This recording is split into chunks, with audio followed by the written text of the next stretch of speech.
ചെല്ലമ്മയുടെ മയ്യത്ത്. അതൊരു കടവാണ്. പണ്ട് ഒരു മഹാപ്രളയം ഉപേക്ഷിച്ചു പോയ കായലിൻ്റെ ഒരു കടവ്. ഈ അടുത്ത കാലം വരെ നല്ല തിരക്കായിരുന്നു. അക്കരിക്കും ഇക്കരിക്കും കടപ്പുറത്തേക്കും ജനങ്ങൾ വന്നും പോയും വരുന്നത് ഈ കടവ് ഉപയോഗിച്ചായിരുന്നു. കായലിന് മീതെ സിമന്റിട്ട പാലം വന്നതോടെ കടവിൻ്റെ നല്ല കാലം കഴിഞ്ഞു. ആഞ്ഞിലി മരത്തിൽ പണി തീർത്ത് എണ്ണയിട്ട് പദം വരുത്തിയ ഓടിവള്ളങ്ങളും മുകൾ മറകെട്ടിയ കേവ് വള്ളങ്ങളും വിലാപയാത്ര പോലെ തെക്കോട്ടു പോകുന്നത് കണ്ട് കമല തൊമ്മിയെ നോക്കി വിതുമ്പി. കമലയുടെ കവിളിൽ തടവിക്കൊണ്ട് തൊമ്മി പറഞ്ഞു, നമ്മളെങ്ങും പോകുന്നില്ല കമലേ, നമുക്ക് ഈ കടവ് മതി. ഏകനായ കടത്തുകാരനായി തൊമ്മിയും ഏക കടത്തുവള്ളമായി കമലയും ആ കടവിൽ അക്കരെ ഇക്കരെ ആളനക്കം കാത്തിരുന്നു. കൂട്ടം തെറ്റിയ ഉറുമ്പുകളുടെ വായിൽ അരിമണി കടിച്ചു പിടിച്ചിരിക്കുന്നത് പോലെ ചെറിയ കെട്ടുകൾ തലയിൽ വെച്ച് ചുരുക്കം ചില യാത്രക്കാർ വന്നെങ്കിലായി. അവരൊക്കെ അറിഞ്ഞ് കൈവള്ളിയിൽ വെച്ചു കൊടുക്കുന്ന നാണയങ്ങളാണ് ഏക വരുമാന മാർഗം. അരിസാമാന്യങ്ങളുമായി മടങ്ങി വരുന്ന തൊമ്മിയെ കാത്തിരിക്കുന്ന ഒരു പെണ്ണുണ്ട് കടപ്പുറത്തെ കുടിലിൽ. ചെല്ലമ്മയെന്ന് തൊമ്മി വിളിക്കുന്ന ആസിയ. പണ്ട് മലബാറിലേക്ക് കുടിയേറ്റക്കാരനായി പോയ അവറാൻ്റെ ചെറുമകൻ തൊമ്മി മലബാറിലെ പൊറുതി മതിയാക്കി തിരികെ വരുമ്പോൾ കൂടെ ഒരു പെണ്ണുമുണ്ടായിരുന്നു. തൊമ്മിയോടൊപ്പം വന്നവൾ, തൊമ്മിയോടൊപ്പം ഒരു കൂരയിൽ അന്തി ഉറങ്ങുന്നവൾ, തൊമ്മിയുടെ ഭാര്യ സദാചാരമായ ശരി. തൊമ്മിയുടെ അനുജൻ ചെല്ലൻ ഫോറസ്റ്റ് ഗാർഡിൻ്റെ വെടിയേറ്റ് മരിച്ച ശേഷമാണ് തൊമ്മി ഭാര്യയും കൂട്ടി തിരുവിതാംകൂറിലേക്ക് മടങ്ങിയത്. കടവിലും കടപ്പുറത്തും പരന്ന ഈ കഥകൾക്ക് സ്വാഭാവികത ഏറെയുണ്ട്. ഒരായുഷ്കാല ദൈർഘ്യമുള്ള ദുരന്തത്തിൻ്റെ കനലൂതി തെളിച്ചുകൊണ്ട് പകൽ പിരിഞ്ഞ നേരം മണ്ണെണ്ണ വിളക്കിൻ്റെ മഞ്ഞ വെളിച്ചത്തിൽ 2 മുറികളിലായി അവർ രണ്ടുപേരും ഉരുക്കി ഒലിക്കുകയായിരുന്നത് ആ കടപ്പുറമറിയാത്ത രഹസ്യമാണ്. പദം പെറുക്കി കരഞ്ഞ് ചെല്ലമ്മ നേരം വെളുപ്പിക്കുകയാണെന്ന് തോന്നിയ ദിവസങ്ങളിൽ ബീഡിയും തീപ്പെട്ടിയും എടുത്ത് വാതിൽ തുറന്ന് പുറത്തിറങ്ങി കടപ്പുറത്തെ പൂഴിമണ്ണിൽ പൂണ്ട കാൽപാദം വലിച്ചു നടന്ന് കടലിരമ്പവും കേട്ട് വെളുത്ത മണൽപ്പരപ്പിൽ മലർന്നു കിടക്കും തൊമ്മി. 2ാം ലോക മഹായുദ്ധം നൽകിയ കൊടിയ ദാരിദ്ര്യത്തിന് ഒരൽപ്പം പരിഹാരമാകുമായിരുന്നു തെക്കൻ തിരുവിതാംകൂറിൽ നിന്ന് മലബാറിലേക്കുള്ള കുടിയേറ്റം.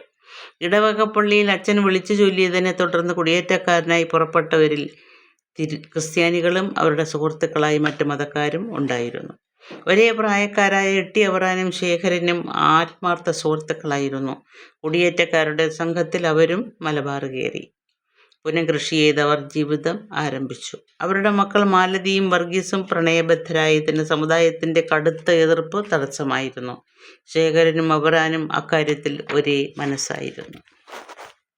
പുനഃകൃഷിയിൽ വിളഞ്ഞ ആനബലമുള്ള കപ്പക്കമ്പൽ അടുത്തടുത്ത് തുണിത്തൊട്ടിൽ കെട്ടി അവറാനും ഞാനും മാറി മാറി ആട്ടി ഉറക്കിയതാ ഈ മക്കളെ രണ്ടിനെയും. ജാതിയും മതവും ഒന്നും ഞങ്ങൾ നോക്കിയില്ല. ഇന്നിപ്പോൾ പിള്ളേരത് ആഗ്രഹിച്ചെങ്കിൽ ഞങ്ങൾക്ക് സമ്മതം. അവറാൻ്റെ വലത് കൈയെടുത്ത് ശേഖരൻ്റെ ഇടത് കക്ഷത്ത് ഇറുക്കി വെച്ചുകൊണ്ട് ശേഖരൻ പ്രഖ്യാപിച്ചു.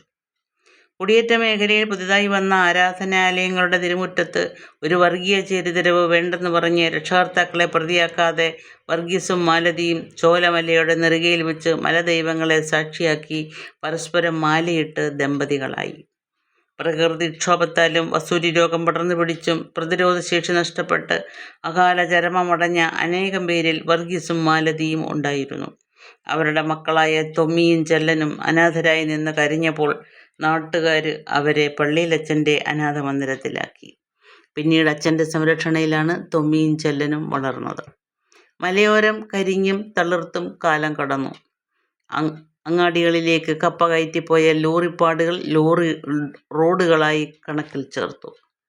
തൊമ്മിയും ചെല്ലനും കുടിയേറ്റക്കാരുടെ പ്രിയപ്പെട്ടവരായി മാറി. അങ്ങനെയാണ് പള്ളിയിലച്ഛൻ അവരെ പള്ളിവക എസ്റ്റേറ്റിൻ്റെ ചുമതല ഏൽപ്പിച്ചത്. രാത്രികാലത്തെ സ്വയം സംരക്ഷണത്തിനായി ലൈസൻസുള്ള തോക്കും അച്ഛൻ അവർക്ക് കൊടുത്തു.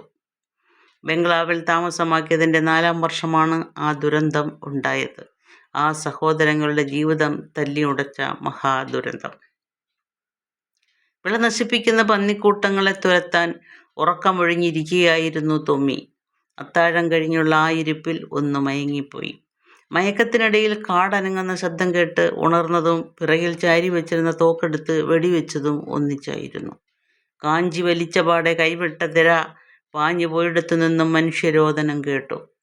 ആ നിമിഷം നെഞ്ചിലാളിക്കെത്തിയ തീ ഇന്നും കെടാതെ കത്തുകയാണ്. കൂരിരുട്ടിൽ പരിഭ്രമത്തോടെ കുന്നിൻ മുകളിലേക്ക് ഓടിക്കയറുമ്പോൾ പലവട്ടം താഴേക്ക് ഊർന്നു വീഴുന്നുണ്ടായിരുന്നു. ഒരുവിധം വലിഞ്ഞു കയറി കരച്ചിൽ കേൾക്കുന്ന സ്ഥലത്തെത്തി ടോർച്ച് തെളിച്ചു നോക്കുമ്പോൾ ചോരയിൽ കുളിച്ച ചെല്ലനെ മാറത്തടിക്ക് പിടിച്ച് അലമുറയിടുന്ന ആസിയെയാണ് കണ്ടത്. ഒരു പ്രണയത്തിൻ്റെ ദാരുണമായ അന്ത്യത്തിന് താൻ നിമിത്തമായി. ബന്ധുവായി അവശേഷിച്ച കൂടപ്പിറപ്പിൻ്റെ ജഡം തോളിൽ കിടത്തി ആസിയുടെ കൈപിടിച്ച് കുന്നിറങ്ങുമ്പോൾ തൊമ്മി ആകെ മരവിച്ച മനുഷ്യനായിരുന്നു. കയ്യബദ്ധം പറ്റിയ വിവരം പള്ളിയിലച്ഛനെ രാത്രി തന്നെ അറിയിച്ചു. പുലരും മുമ്പ് ആസിയും കൊണ്ട് നാട് വിട്ടോളാൻ അച്ഛൻ ഉപദേശിച്ചു.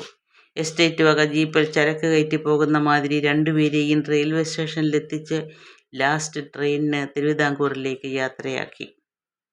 തൊമ്മിയെയും ആസിയെയും കൊണ്ടുപോകാനായി വടക്കുനിന്ന് വളഞ്ഞു വിളിച്ചെത്തിയ ട്രെയിനിൻ്റെ വാതിലിനരികിൽ നിന്ന് അച്ഛൻ തൊമ്മിയോട് പറഞ്ഞു, ആസ്യ ചെല്ലൻ്റെ പെണ്ണാണ്. നാട്ടിലവൾ ചെല്ലമ്മ എന്നറിയപ്പെടട്ടെ. അവൾക്ക് സമ്മതമാണെങ്കിൽ നീ അവൾക്ക് മിന്നു കെട്ടണം. അവൾക്കിഷ്ടമല്ലെങ്കിൽ മരണം വരെ അവൾ ചെല്ലൻ്റെ പെണ്ണായി നിന്നോടൊപ്പം ജീവിക്കണം. കൽക്കരി പുകച്ച് പുക ഊതിവിട്ടുകൊണ്ട് ആസിയെയും തൊമ്മിയെയും മടിയിലിരുത്തിയ ട്രെയിൻ കണ്ണിൽ നിന്ന് മറയും വരെ അച്ഛൻ അവിടെ തന്നെ നിന്നു. ഒരു സഭാ നേതാവിൻ്റെ പക്വതയെല്ലാം ചോർന്നുപോയ നിമിഷങ്ങളായിരുന്നു അത്. നെഞ്ചു നിറഞ്ഞ് പുറത്തു വന്ന സങ്കടം ഒതുക്കാൻ കയ്യിലിരുന്ന തൂവാല വായിൽ തിരികെ വെച്ചു നിന്ന് കിതച്ചു അച്ഛൻ. സന്ദർഭോചിതമായ തീരുമാനം. അന്യമതക്കാരനായ ഒരാണിനൊപ്പം അവിഹിത ബന്ധത്തിൽപ്പെട്ട് ഒരു ജീവൻ നഷ്ടപ്പെടുത്തിയ ആസി എന്ന മുസ്ലിം പെണ്ണിന് സ്വന്തം കുടുംബത്തിലും സമുദായത്തിലും ഭ്രഷ്ട് ഉറപ്പാണ്. തമ്മിൽ ഭേദം അനുജനെ കൊന്ന് അവൻ്റെ പെണ്ണിനെയും കൊണ്ട് തൊമ്മി നാട് വിട്ടു എന്നത് തന്നെയാണെന്ന് അച്ഛൻ തീരുമാനിച്ചതാണ് ശരി. പരാതിയില്ലെന്ന് അച്ഛൻ പോലീസ് സ്റ്റേഷനിൽ എഴുതി ഒപ്പിട്ടു കൊടുത്തു. സമുദായത്തെയും കുടുംബത്തെയും അപമാനിച്ച ആസിയെ ചൊല്ലി ആരും വേവലാതിപ്പെട്ടില്ല. അധികം ഏറുകൊള്ളാതെ എല്ലാം പര്യവസാനിച്ചെന്ന് അച്ഛൻ തൊമ്മിക്ക് കത്തെഴുതി. അവറാൻ കുടിയേറ്റക്കാരനായി പോകും മുമ്പ് നാട്ടിൽ കടത്തുകാരനായിരുന്നു. പിതാമഹൻ്റെ തൊഴിലേറ്റെടുത്ത തൊമ്മി കടത്തുകാരനായി. കടപ്പുറത്തെ പുറംപോക്കിൽ ഒരു കുടിൽ കെട്ടി ചെല്ലമ്മ എന്ന ആസിയും കുട്ടി തൊമ്മി താമസം ആരംഭിച്ചു. അച്ഛൻ ഉപദേശിച്ച മാതിരി ആസിയുടെ കഴുത്തിൽ മിന്നുകെട്ടാനൊന്നും തൊമ്മി തയ്യാറായില്ല. ചെല്ലമ്മ അത് ആഗ്രഹിച്ചുമില്ല. കടപ്പുറത്തെ കുടിലിൽ അടച്ചിട്ട മുറിക്കകത്തും നിസ്കാരക്കുപ്പായമിട്ട് മുട്ടുകുത്തി ആസ്യ പ്രാർത്ഥിക്കുന്ന മന്ത്രത്തിൽ ചെല്ലൻ എന്ന് പറയുന്നത് തൊമ്മി ശ്രദ്ധിച്ചിട്ടുണ്ട്.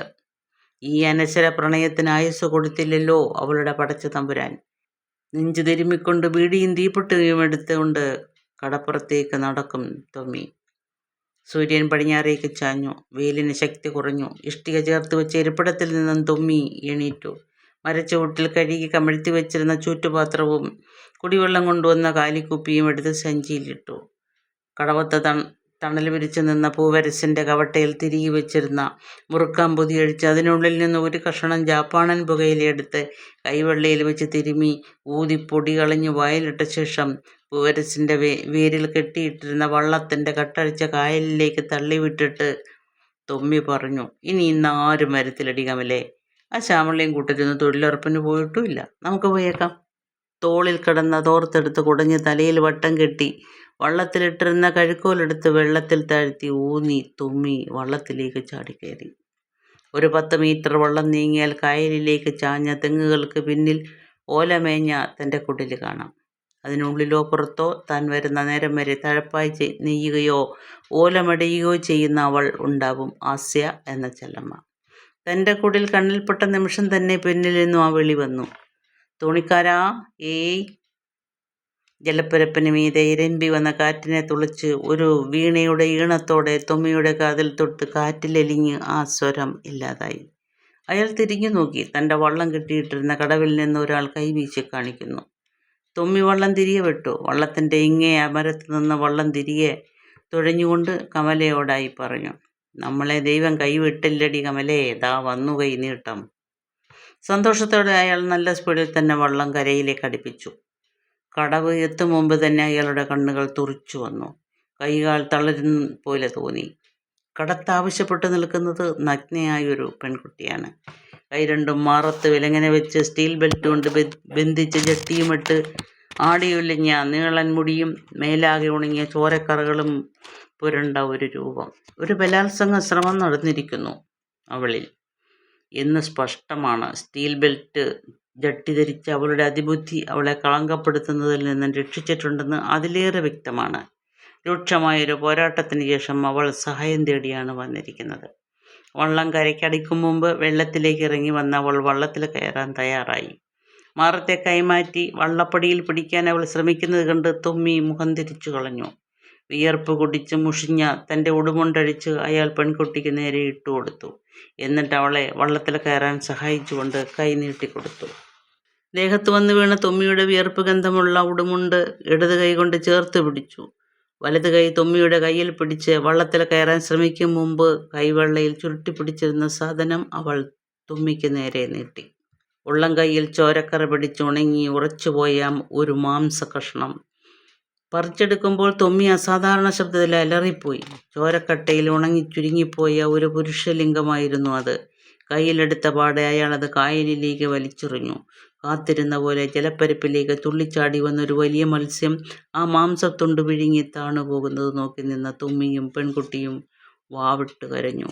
തുമ്മിക്ക് നാണം മറയ്ക്കാൻ ഒരു ലങ്കോട്ടി മാത്രമേ ഉണ്ടായിരുന്നുള്ളൂ. വൃദ്ധൻ്റെ വിയർപ്പ് ഗന്ധമുള്ള മുഷിഞ്ഞ ഉടുമുണ്ട് അവൾക്ക് വലിയ ആശ്വാസമായിരുന്നു. അരികുകൾ ചുരുണ്ട് ശരീരത്ത് പറ്റിപ്പിടിച്ചിരുന്ന ലങ്കോട്ടി ചുരുൾ നിവർത്തി തൻ്റെ നഗ്നത പരമാവധി മറച്ച് അയാൾ വള്ളം കായലിലേക്ക് തുഴഞ്ഞു. അസാധാരണമായൊരു ശക്തിയോടെ നിശബ്ദനായി ഇടത്തും വലത്തും തുഴതാഴ്ത്തി വള്ളം ബാലൻസ് ചെയ്ത് തുമ്മി അക്കരയ്ക്ക് ലക്ഷ്യം വെച്ചു. ഒരു കോണകത്തിൻ്റെ മറയൊഴിച്ചാൽ ഏതാണ്ട് നഗ്നനായി വള്ളത്തിൻ്റെ അമരത്ത് നിന്ന് തുഴയുന്ന തുമ്മിയുടെ ശരീരത്തിൽ അവിടെ പേശികൾ മുഴച്ചു വരുന്നതും എതിരെ വന്ന കാറ്റിലാടുന്ന കോണകവാലിലും നോക്കി പെൺകുട്ടി വള്ളപ്പടിയിലിരുന്നു. കടത്തു വള്ളം തുഴയുന്ന ലാഘവത്തോടെയല്ല, നിറയെ ചരക്ക് കയറ്റിയ ഒരു കേബ് വെള്ളം തുഴയുന്ന ആയാസത്തോടെയാണ് അയാൾ വള്ളം തുഴഞ്ഞത്. ലങ്കോട്ടി മാത്രം ധരിച്ച് തൊമ്മിയുടെ ഉടുമുണ്ട് പൊതിച്ച പെണ്ണിൻ്റെ കൈപിടിച്ച് കുടിലിലേക്ക് നടന്നു വരുന്ന തൊമ്മിയെ ഉൾക്കൊള്ളാൻ ചെല്ലമ്മയ്ക്ക് കഴിഞ്ഞില്ല. അപ്പുറത്ത് കടലും ഇപ്പുറത്ത് കായലും പരിസരവാസികളാരും കൂട്ടിനുമില്ലാതെ ഒരു കൂരയിൽ ഒറ്റയ്ക്ക് ജീവിക്കുന്ന ഒരാൾക്ക് ലഭിച്ചിട്ടുള്ള ഇത്തിരി പോന്ന സംസ്കാരമേ ആസി എന്ന ചെല്ലമ്മയ്ക്കുള്ളൂ. തൊമ്മിയുടെയും കൂടെ വന്ന പെണ്ണിൻ്റെയും നീതിശാസ്ത്രമൊന്നും അവൾക്ക് മനസ്സിലായില്ല. സങ്കടം വരുമ്പോൾ അകത്ത് കയറി വാതിലടച്ച് നെഞ്ചിലിടിച്ച് കരയുന്ന സ്വഭാവക്കാരിയാണ് ചെല്ലമ്മ. പതിവ് തെറ്റിക്കാതെ ചെല്ലമ്മ അകത്ത് കയറി വാതിലടച്ച് സാക്ഷിയിട്ട് ചങ്കിലിടിച്ച് അലമുറയിട്ട് കരയുന്നത് കണ്ട് പേടിച്ചു നിന്ന പെൺകുട്ടിയെ ചേർത്ത് പിടിച്ച് തൊമ്മി ആശ്വസിപ്പിച്ചു. ഏറെ നേരത്തെ അലമുറകൾക്ക് ശേഷം നിശബ്ദയായ ചെല്ലമ്മയുടെ അടുത്തേക്ക് അകത്തുനിന്നും പൊട്ടിയ വാതിൽ ചവിട്ടി തുറന്ന് തൊമ്മി അകത്ത് കടന്നു. നെഞ്ചിലിടിച്ച് നെഞ്ചു കലങ്ങി ചോര ഛർദ്ദിച്ച് അതിൽ തന്നെ മുഖം ചേർത്ത് വെച്ച് കമിഴ്ന്ന് കിടക്കുകയായിരുന്നു ചെല്ലമ്മ. പൊളിച്ചിട്ട വാതിലിലൂടെ ആ ജീവൻ പുറത്തുപോയി എന്ന് മനസ്സിലാക്കിയ തൊമ്മി ചെല്ലമ്മയുടെ മൃതശരീരം മലർത്തി കിടത്തി. അന്നാദ്യമായിട്ടാണ് ജഡമായിട്ടാണെങ്കിലും ആസ്യ തൊമ്മിയുടെ മുഖത്ത് നോക്കിയത്. ചലിക്കാത്ത കണ്ണുകളിലേക്ക് നോക്കി തൊഴുകയ്യോടെ തൊമ്മി ചോദിച്ചു, ഞാൻ എന്തു തെറ്റ് ചെയ്തു എന്ന് പറയാതെ അല്ലേ നീ പോയത്? വെള്ളമുണ്ട് പുതപ്പിച്ച ആസ്യയുടെ മൃതദേഹം പെൺകുട്ടിയുടെ സഹായത്തോടെ അയാൾ കടവത്തെത്തിച്ചു. തൻ്റെ കടത്ത് വള്ളത്തിൽ കിടത്തി ഒരു പെണ്ണിന് ചെയ്യേണ്ട മയ്യത്ത് ചടങ്ങുകൾ ചെയ്യാൻ അയാൾക്ക് കഴിഞ്ഞില്ല. തലയ്ക്കൽ ഒരു കൂടി ചന്ദനത്തിരി കത്തിച്ചു വെച്ചു. ആസ്യയുടെ വസ്ത്രം ധരിച്ച പെൺകുട്ടിയെ മയ്യത്തിനടുത്തിരുത്തി കായലിന് കുറുകെ പോകാറുള്ള പതിവ് മാറ്റി അയാൾ കായലിന് സമാന്തരമായി വള്ളം തുഴഞ്ഞു. പിന്നിട്ട ജലപാതയെ ചന്ദനത്തിരിയുടെ ഗന്ധം ഒരു മരണ വീടിൻ്റെ സാന്നിധ്യമറിയിച്ച് ആ വള്ളം മുന്നോട്ട് നീങ്ങി. ഇരുളൊരാവരണമായി അവരുടെ മേൽ വീണുകൊണ്ടിരുന്നു. കായൽക്കരയിലുള്ള ഒറ്റപ്പെട്ട വീടുകളിൽ ദീപം തെളിഞ്ഞു. തീരത്തെ മരങ്ങളിൽ കൂടണഞ്ഞ പക്ഷികൾ കുറുകുന്നുണ്ടായിരുന്നു. ആഴത്തിലേക്ക് മുളങ്കോൾ താഴ്ത്തുന്ന ബ്ലും ശബ്ദമല്ലാതെ മറ്റൊന്നും കേൾക്കാനില്ല. ജീവനുള്ളതും ഇല്ലാത്തതുമായ രണ്ട് സ്ത്രീകളെയും വഹിച്ചുകൊണ്ട് അയാൾ വള്ളം തുഴഞ്ഞു പോവുകയാണ്. വല്ലാത്ത വീർപ്പുമുട്ടൽ അനുഭവപ്പെട്ടപ്പോൾ പെൺകുട്ടി ചോദിച്ചു, നമ്മളെങ്ങോട്ടാ അച്ഛാ പോകുന്നത്? ഇരുട്ടും മുമ്പോ പുലരും മുമ്പോ എത്തണമെന്നുള്ള ഒരു ലക്ഷ്യവുമില്ലാത്തതിനാൽ അല്പനേരത്തെ മൗനത്തിന് ശേഷം തൊമ്മി മറുപടി പറഞ്ഞു, ഇവളെ എന്ത് ചെയ്യണമെന്നറിയില്ല മോളെ, നമ്മളിവിടം വിടുന്നു. ആസി ഇത്രനാൾ ഒരു മുസ്ലിമായി തന്നെയാണ് ജീവിച്ചത്. കടപ്പുറത്തെ കുടലിൽ നിസ്കാരക്കുപ്പായമിട്ട് മുട്ടുകുത്തി അവൾ നിത്യവും പ്രാർത്ഥിക്കാറുണ്ടായിരുന്നു. മയ്യത്തിന് കൊടുക്കേണ്ട അന്ത്യശുശ്രൂഷ കൊടുക്കാൻ എനിക്ക് നിർവാഹമില്ല. അവൾ ചെല്ലമ്മയാണ്, ചെല്ലൻ്റെ പെണ്ണ്, കടപ്പുറത്തെ തൊമ്മി എന്ന കടത്തുകാരൻ്റെ ഭാര്യ. 3 കഷണം തുണിയിൽ കിടത്തി മൈലാഞ്ചിയും സുഗന്ധദ്രവ്യങ്ങളും പുരട്ടി കഫൻ ചെയ്ത് കൂട്ടപ്രാർത്ഥനയോടെ ലാ ഇലാഹ ഇല്ലല്ലാ എന്ന് പ്രാർത്ഥിച്ച് പള്ളിയിലടക്കേണ്ട ആസിയുടെ മയ്യത്ത് മണ്ണിലേക്ക് മടങ്ങണമെന്ന് ആവശ്യപ്പെട്ടുകൊണ്ട് കണ്ണടച്ചു കിടന്നു.